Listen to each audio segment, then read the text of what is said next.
Well, returning for a week's vacation here, there are so many things that seem important, that seem as though they must be covered immediately. And so it's not an easy menu. It's never an easy menu. And Donald Trump is always very busy trying to create diversions from his biggest scandals and his biggest failures. And now, right now, with his war going about as badly as it possibly could, Donald Trump is more eager than ever to change the subject. And so we'll try to cover as many subjects, important subjects, as we can in this hour, important for this week's news and today's news. But we will begin with war. Because when a country is at war, there is no more important story day in and day out. The one story that you know every historian will write about when looking at the year 2026 is Donald Trump's war. And in that war, historians will find everything they need to know about Donald Trump's incompetence, Donald Trump's laziness, Donald Trump's ignorance, and yes, Donald Trump's madness.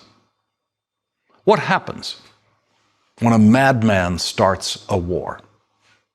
As of tonight, the United States military has completed 150 days of war service under Commander-in-Chief Trump. Donald Trump's war is now 5 months old. David Sanger, a New York Times reporter specializing in foreign policy, once participated in an interview with Donald Trump in which Donald Trump said the only limit on him, the only limit is, quote, my own morality. That's what Donald Trump said was the only limit on him, which is to say no limit at all, because we all know just how much morality Donald Trump has. David Sanger writes this 5-month assessment of Donald Trump and his war.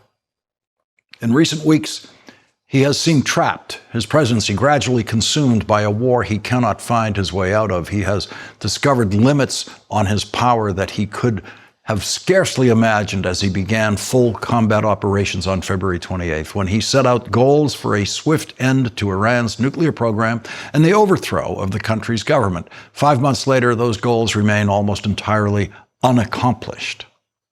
The shipping that crawled to a stop in the Strait of Hormuz, then was opened for a few short weeks, is back to a trickle. He has said publicly that he knows there is no appetite for sending in ground troops. Those limits have left him deeply frustrated, his aides say, and have made him more erratic, even by Trumpian standards. Erratic is the kindest possible description of Donald Trump's public utterances. He has been speaking in circles and self-contradicting language from the very first day of his war, and he continues to do it every time he talks about the war that he started but obviously does not understand. The American people seem to understand Donald Trump's war much better than he does. A new CBS poll shows that a large majority of Americans believe Donald Trump's war is going badly. 63% of Americans say that Donald Trump's war is going badly. 30% say it's going very badly. That same poll shows that Americans want what Americans have always wanted when an inexplicable war waged by an American president is going badly, very badly. They want that war to end right now. 67% of Americans want Donald Trump's war to end now. 65% of Americans disapprove of Donald Trump's handling of his war. Donald Trump obviously has no idea what to do. He agrees to ceasefires, then he bombs, then he agrees to another ceasefire, then he bombs. If the bombing were working, there would obviously be no reason to stop the bombing. And Donald Trump keeps saying things like this. Iran took a beating over the last 14 days, and they asked us very nicely, please stop.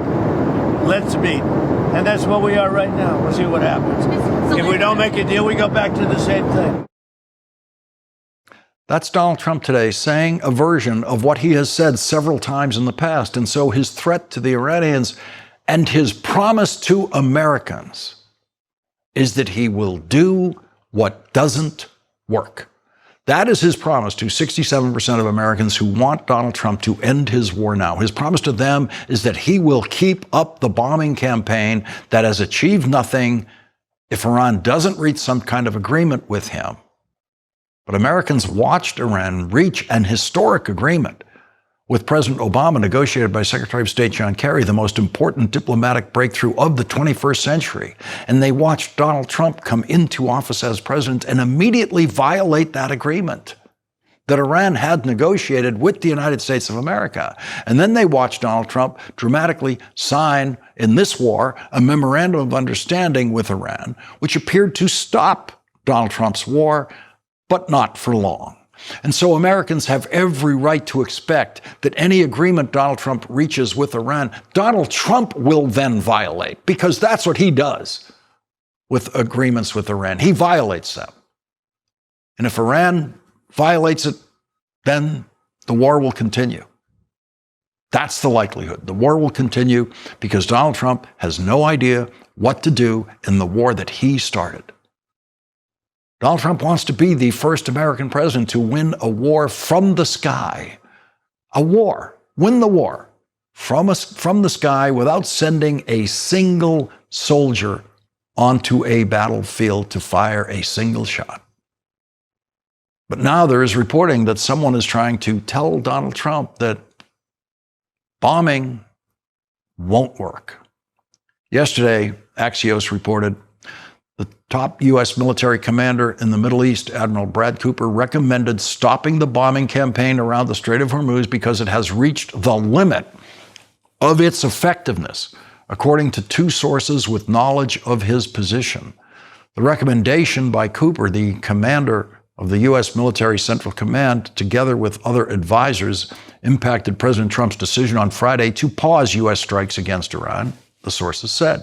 It was an acknowledgement by both military and civilian advisors to the president that there are limits to what can be accomplished through military action, and specifically an air power campaign.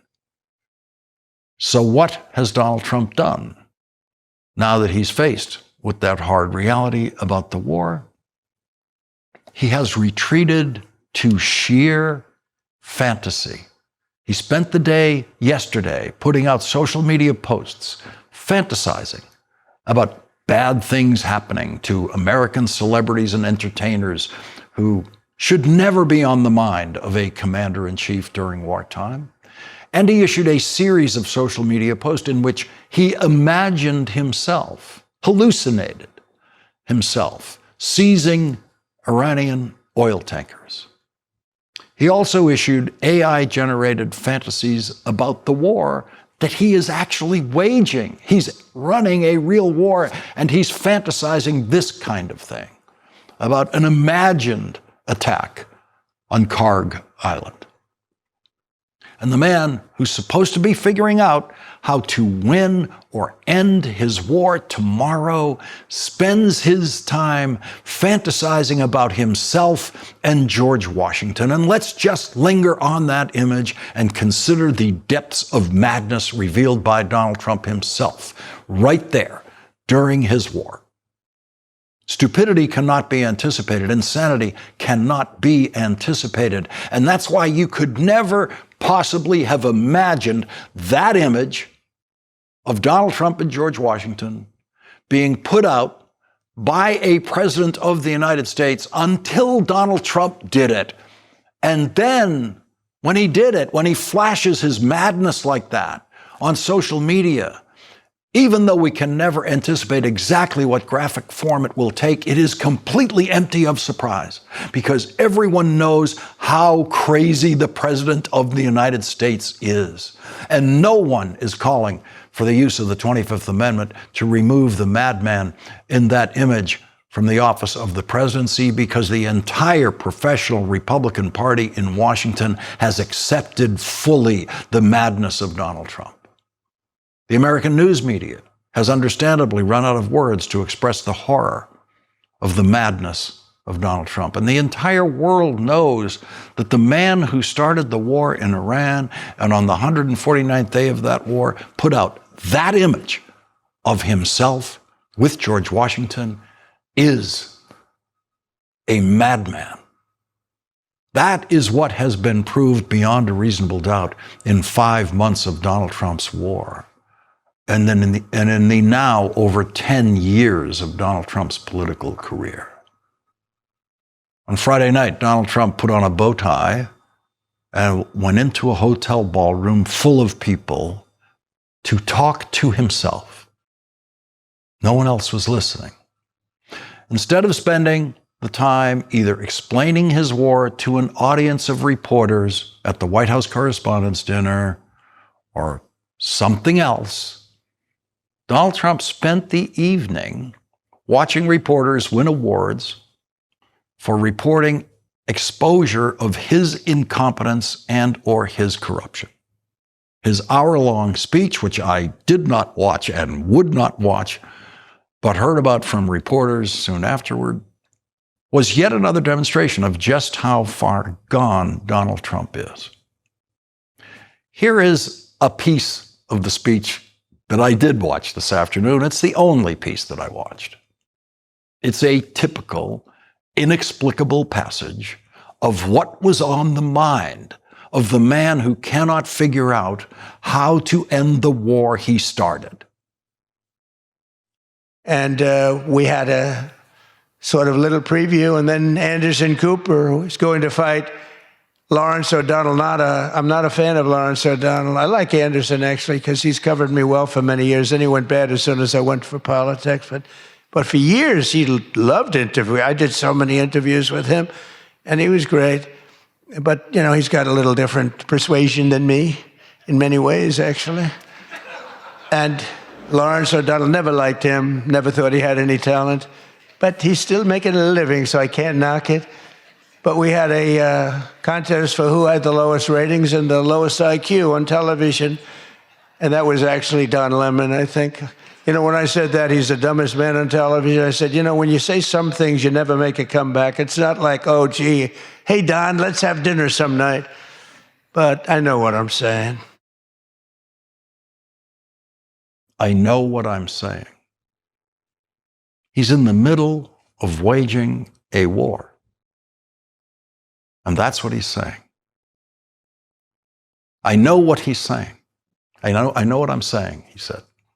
If he does know what he's saying, he's the only person who knows what he is saying. No one has any idea what he meant in that passage or any other passage in that speech. The Iranians he is waging war against don't know what he's saying. They don't understand a word he's saying because no one does. No one in that room Friday night knew what he was saying. And he definitely doesn't know what he has actually said, including about me or Don Lemon. Donald Trump called me the dumbest man on television years before he ever aimed that insult at Don Lemon. And when he did, Don Lemon and I were both on television. So that functions as a sort of Trumpian proof that Don Lemon can't possibly have ever been the dumbest man on television if I already was. Donald Trump called me the dumbest man on television in early 2012 when I was calling him a liar every time he opened his mouth about President Obama's birth certificate. That was the foundational lie of Donald Trump's political career. That's what launched Donald Trump. Public, racist hatred of Barack Obama. That's what gave him his start, his ignition in Republican Party politics. And what happened to the man who launched his political career on a lie? He kept lying. And now, on the 150th day of his war, 60% of Americans think he's lying when he talks about his war. And the CBS poll, 60% say they think Donald Trump makes things, quote, sound better than they really are about his war in Iran. Donald Trump says, I know what I'm saying. American voters know what he's saying. And they don't believe him. Leading off our coverage tonight is retired U.S. Navy Rear Admiral John Kirby. He's a former White House National Security Communications Advisor and an MS Now National Security Analyst. Admiral Kirby, thank you very much for joining us tonight. Here we are at the 5-month mark. Donald Trump certainly gave the country the impression it was going to be a 5-day war, maybe a few days more than that. We can all remember his comments at that time, right at the very beginning. What is your assessment tonight of where we are 5 months in?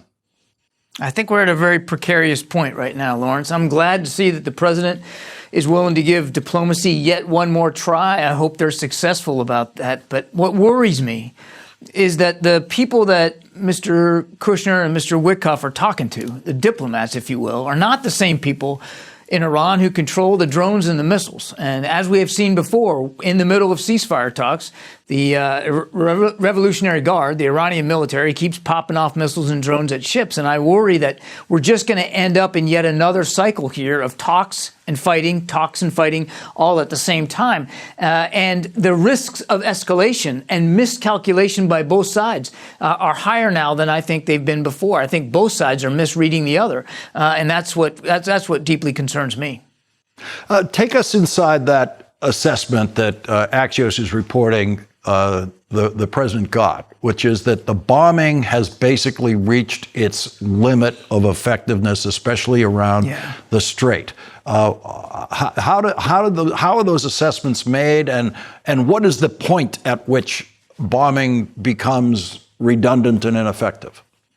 Well, look, you're not going to bomb a country, a regime into submission. It's not been proven historically. You mentioned something that like that in the top of your statement tonight, and I think you're 100% right. You're just not going to bomb these guys to surrender. I think the way I read that reporting, and obviously I wasn't in the room, but the way I read it is the military or his senior defense advisors telling him, we can't just go, the tit for tat is not going to get us anywhere because the IRGC is not going to quit. They're not going to stop threatening the Strait, and they still have drones and missiles at the ready if they need them. And they don't need that many, quite frankly, to keep this war going. So it's either go all in and actually invade and go back to what we call major combat operations, which carries enormous risks for miscalculations in the theater and the broadening of the war, or really do take a step back, take a breath, and give diplomacy yet another chance. That's the way I read that reporting. It sounds to me, again, based on the reporting, that he got good, solid advice from his military advisors about what the risks here are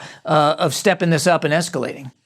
If the Iranians know that if they have the same assessment of that bombing, which is to say, as damaging as it is, they can survive it and the regime can keep going.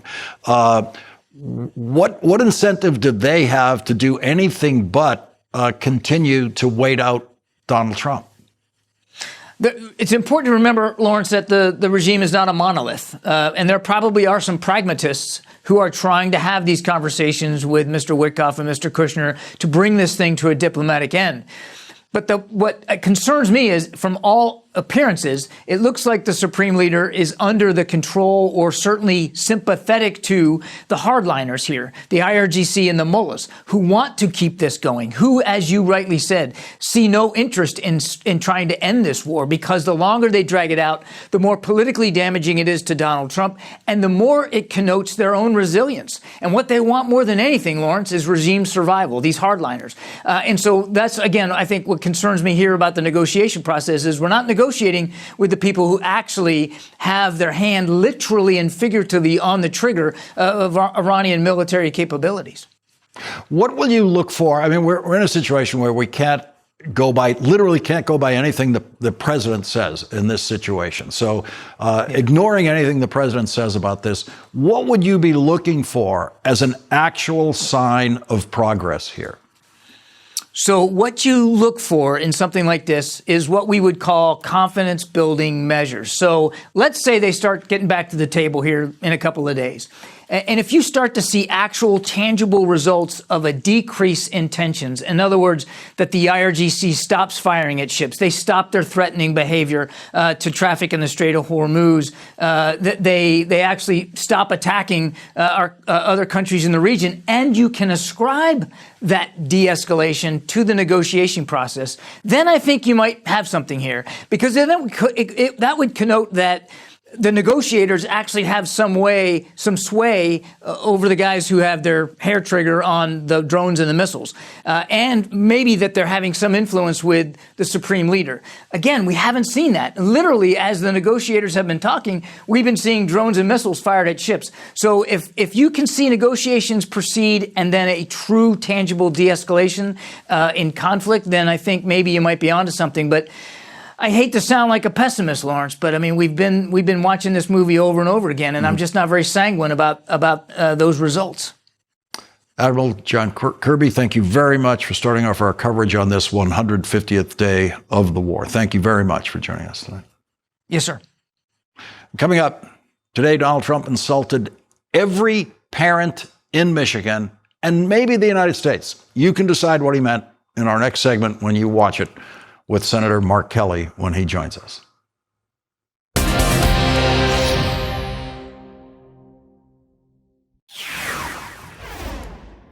Donald Trump went out to campaign for Republicans today by insulting every parent in Michigan. I've done more for you than your parents, okay? Your parents are good. I'm not going to knock your parents, but I have been better to you than your parents. That I can tell you. That's weird. The place didn't erupt in cheers for "I've been better to you than your parents." Once again, Donald Trump managed to deliver the most perverse speech that political audience has ever heard, complete with an insult to all of their parents, or possibly all of America's parents. I don't know. It's Donald Trump talking. Donald Trump was in Michigan today, where the Senate race is now rated as a toss-up by the Cook Political Report. What Michigan voters saw today was a sweaty, tired-seeming man who has done more direct damage to the economy through war and tariffs than any president in their lifetimes. A recent Fox poll shows 67% of Americans disapproving of Donald Trump's job on the economy, 61% disapproving of his overall job as president. Joining us now is former Navy pilot and astronaut, Democratic Senator Mark Kelly of Arizona. He's a member of the Senate Intelligence Committee and the Senate Armed Services Committee. He's the vice chairman of the Democratic Senatorial Campaign Committee. Senator, you saw Donald Trump out there trying to tip the Michigan Senate campaign for Republicans, and he begins by telling everyone in Michigan that he has done more for them than their parents. What do you make of that? Well, I think it's typical for him, right? Much of what he says is a bunch of nonsense. He's been doing it since he came down that escalator. I think the problem is it's not so much what he says, it's what he has been doing, or maybe as important as that, what he isn't doing. And he's not addressing the issues that the American people need a president to address. Most Americans right now can't afford their lives. 1% of this country owns more wealth than the middle class. 50% of the American people have a hard time affording food right now. And I'll tell you, Lawrence, if you're in Michigan and you're in the auto industry, what this president has done with his tariffs has really hurt that industry. It's raised costs. It's created uncertainty. So it has an effect on all those people that he's insulting there. So I think it's less about the insults and more about his actions or lack of. And he's giving this speech today on the 150th day of his war in Iran with no way out, no way to win, nothing like that to be reported to his audience today. Yeah, he's stuck. He doesn't know what to do. This is a guy who, in his last term, said he knows more than the admirals and generals. He doesn't. His high school military education certainly did not prepare him to be the commander-in-chief. And when you have a guy that thinks he knows more than everybody else, I think you've got a dangerous and incompetent leader. And that's what we have. So he made a decision to get into this conflict without really thinking it through. I mean, he's not even... This isn't even the thing about playing chess and checkers. This guy's not even playing checkers. He doesn't listen to people. He got into this without a strategic goal or a plan or a timeline. He has no way out of it right now. And I think, one thing he's got to change is he can't have his son-in-law negotiating this. His son-in-law is not the best person in our country to negotiate with the Iranians to get out of a war. It seems voters are seeing this. This is an overwhelming level of disapproval. When you think back to the Vietnam years, it took many, many, many, many years of that war going badly every year to get this level of disapproval for what was going on in the Vietnam War. This is something Donald Trump's achieved in 5 months. Well, he got elected because he said he was going to keep us out of wars. And now this presidency, it's been about corruption and chaos and now conflict in this war with Iran. The American people didn't want that. And the consequence is it's just driven up the costs for American families. I mean, the cost of food and gasoline and electricity have all gone up because of this president. He's done not a single thing to try to bring down costs for the American people. And that's why we have to beat him here in November. We've got to take back the House and the Senate, and then we can seriously address some of these issues that the American people are facing. I hear it wherever I go in this country, and especially across Arizona. People can't afford their lives. Senator Mark Kelly, thank you very much for joining us tonight. Thank you, Lawrence. Thank you. Coming up, Donald Trump's lawyers rushed to the Supreme Court today to try to get voting by mail banned in the United States of America. Senator Alex Padilla represents the state with the most mail-in votes anywhere in the country and will join us next.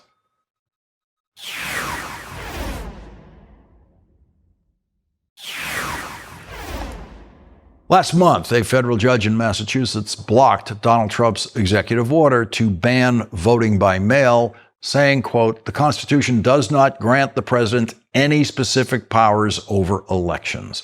The Circuit Court of Appeals agreed with the judge's ruling, and now Donald Trump is rushing to the next level, the Supreme Court, where he appointed 3 justices to ask for an emergency hearing on his appeal. If the Supreme Court refuses to hear the case, then voting by mail will continue, but Donald Trump's attempts to interfere with elections will also continue. Joining us now is Democratic Senator Alex Padilla of California. He's the top Democrat on the Senate Rules Committee. He's a member of the Senate Judiciary Committee and the Senate Budget Committee. Senator Padilla, mail-in voting is the biggest way people vote in California. You have to count more votes by mail than any other state, which, oh, by the way, is one reason it takes time to count votes in California. And here's Donald Trump trying to stop all that with an emergency petition to the United States Supreme Court. Right, Lawrence, well, thank you for having me back. Look, Donald Trump has made it absolutely clear he'll try to do anything to in his words, take over the elections, and in this case, try to put his thumb on the scale and determine the election outcomes. He's trying to come after voter rolls of every state in the nation. He launched this redistricting war. He sent the FBI to seize ballots out of Fulton County, Georgia. And now he's coming after vote by mail. He's fixated on vote by mail. Even though he votes by mail, he doesn't want the rest of us to. A lot of states like California, vote by mail is safe, it's secure, it is convenient, and it is very, very popular. The district court, the first ruling on this was very clear. The appeals court ruling was unanimous and very clear, saying it couldn't be more obvious. The president has absolutely no powers over voting whatsoever. But here we go, another trip to the Trump Supreme Court, and you never know what might happen there. Right, you never know what might happen there, but not that long ago, the Supreme Court got it right in protecting vote-by-mail ballots that were mailed in on a timely basis, right? If they're postmarked on or before Election Day, they deserve to be counted. The voter's voice deserves to be heard in the election. And it's not just the district courts and the circuit courts that got it right. The Constitution couldn't be any more clear. States administer elections. Each state determines how best to administer the election for their population. If the federal government has a say, it's Congress that can help determine the time, place, and manner of elections. The executive branch has zero authority, no matter what Donald Trump says. You've introduced legislation about election security. What does your bill do? All right, so we've introduced the SHIELD Act, which is, in all honesty, is based on a California piece of legislation. We know Donald Trump is trying anything and everything to interfere with the November elections. You know, we used to have a Department of Justice that would stand up independent of the president. We used to have a Civil Rights Division that would protect the rights of voters, not be subservient to the president. So if they're not going to do their job, let's give voters the opportunity to go to court if necessary to hold those who seek to interfere with our elections accountable. And by the way, let's extend the statute of limitations so Donald Trump can't hide behind 4 hours of being in office to escape any accountability. As we go forward this year, we've already learned about Chuck Schumer and Democratic leaders holding meetings and strategy sessions with large numbers of lawyers ready to go on Election Day or before Election Day or after Election Day. Is it going to be all about the lawyers when we get down to Election Day?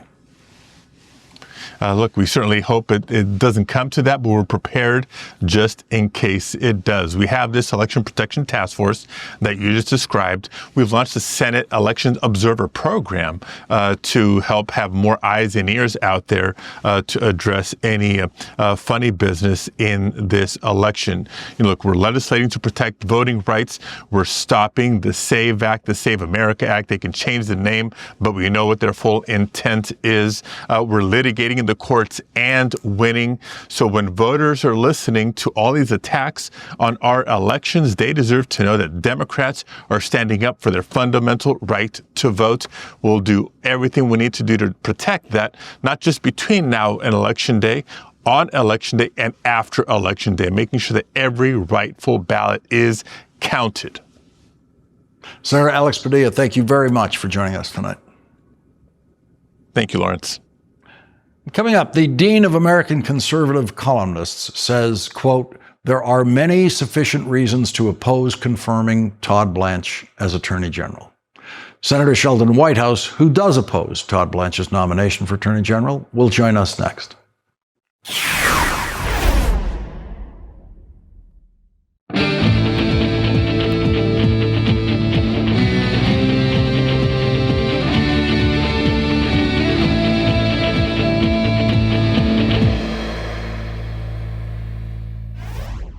The dean of conservative columnists and the best writer among them, George Will of the Washington Post, who has been an anti-Trump conservative from the start of the Trump era, which is to say a real conservative, has now published a column opposing Todd Blanche's confirmation as Donald Trump's Attorney General. Among the many reasons George Will gives for opposing Todd Blanche's nomination is that Todd Blanche indicted former FBI Director James Comey for, quote, posting photographs of seashells arranged on a beach. Today, James Comey asked a federal judge to throw out the indictment, accusing him of threatening the president by posting a photo of seashells. Comey was charged in April with threatening the president in a 2025 social media post of seashells spelling out the numbers 8647 in the dismissal motion. James Comey's lawyers write, quote, "The indictment alleges that Mr. Comey's 8647 post constitutes a true threat on the president's life. That claim is contradicted by every possible source of meaning, dictionaries, context, precedent, and common sense. Even under the least charitable interpretation of Mr. Comey's statement, it would not constitute a true threat." Joining us now is Democratic Senator Sheldon Whitehouse of Rhode Island. He's the top Democrat on the Senate Environment and Public Works Committee. He also serves in the Senate Finance Committee and the Senate Judiciary Committee. Senator, thank you very much for joining us tonight. As a former federal prosecutor, when you look at that photograph of seashells, do you see a federal crime there? I think if the person who posted that photograph were anyone other than a political enemy and somebody under the skin of Donald Trump, that there'd be any charge coming for this at all. This is, I think, one of the reasons that Todd Blanche is being nominated for the office of Attorney General by Donald Trump.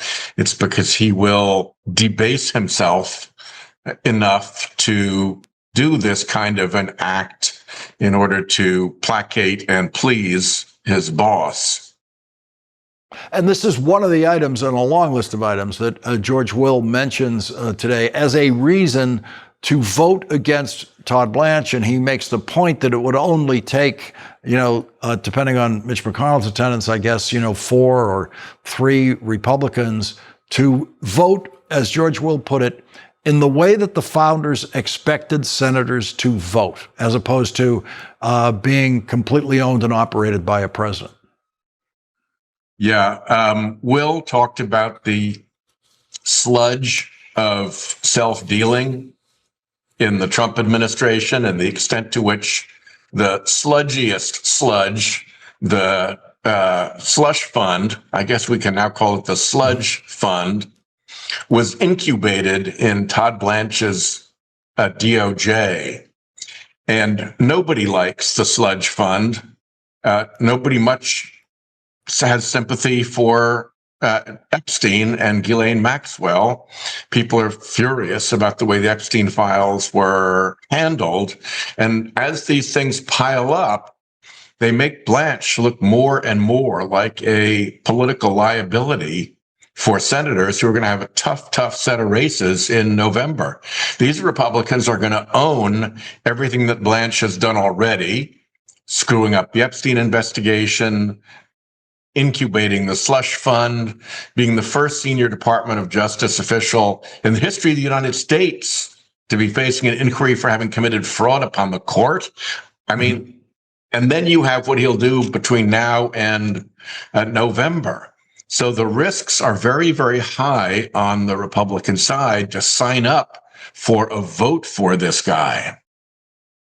The Supreme Court petition, kind of an emergency petition by Donald Trump to try to carry out his executive order to ban voting by mail. The court gave the 23 attorneys general in different states brought this case. Massachusetts will lead plaintiff in it, California in it. To prevent Donald Trump from doing this, they've got a week to respond to the Trump petition, but it's the Trump Supreme Court. So what is your guess about what happens there?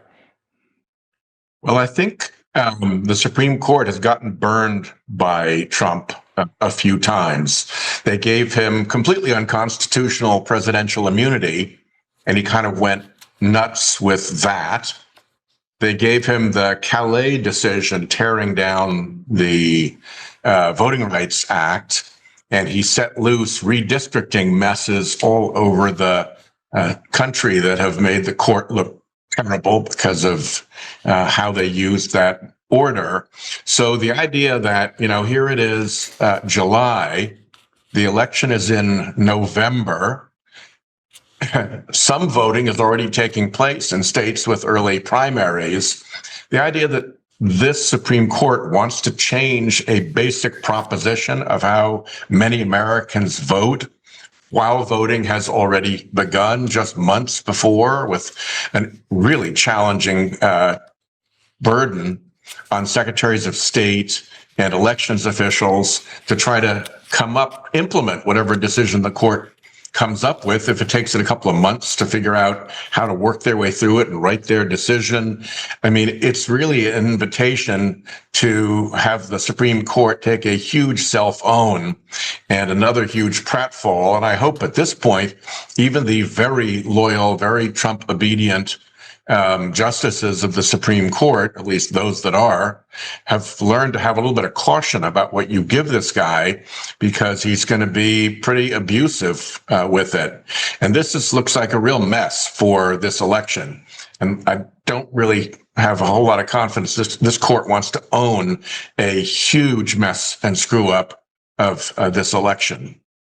And the district court and the appeals court both could not have been clearer in their language about it's just so obvious that the president has no role in elections. The Constitution says so.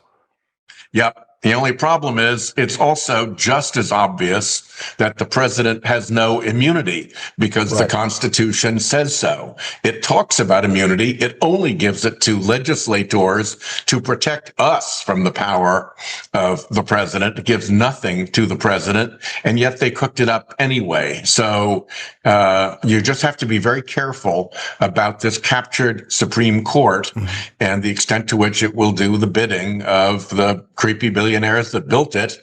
And to a certain extent, because those creepy billionaires also support and fund Trump, what Trump wants. Senator Sheldon Whitehouse, thank you very much for joining us tonight. Thank you. Senator Sheldon Whitehouse gets tonight's last word.